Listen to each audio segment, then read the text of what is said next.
Goeiedag vriende, welkom by dag 2 van ons oordenkings. Gaan oorvloedige vreugde in God se teenwoordigheid.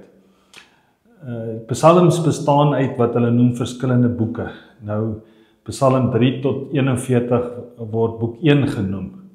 Hier word die geloofs- en die gemoedstoestand van die gelowiges beskryf in 'n tyd toe die kinders van die Here ekonomies swaar gekry het, hulle polities ontwortel is, maatskaplike nood ervaar het, onderdruk is en gevoel het dat hulle regte ontneem is. Dat hulle godsdienstig ook swaar gekry het, want hulle het beleef dat God hulle vergeet het. Het klink amper soos ons tye van vandag, maar in hierdie uitdagende tydperk poog die gelowiges om hulle geloofsidentiteit en hulle lewensidentiteit weer te vind. Hulle is weer besig om die stukke van 'n lewe bymekaar te kry en te maak. En hoe? Deur die psalms. En die psalms gee vir hulle woorde om dit te doen.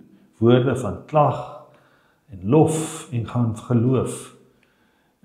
In hierdie psalms, dis nou 3 tot 41, beroep hulle op die lewende en die handelende God. As klag verwoord hulle lewens soos volg: Here, waarom verberg U Uself in tyd van nood? Hoe lank nog, Here, gaan U my vergeet? Hoe lank moet ek elke dag met kommer in my hart deurbring? Maar vriende, dan hoor ons die geloofsverklaring van hierdie aanbidders in hierdie tyd. Die Here het gehoor hoe ek geroep en gehuil het.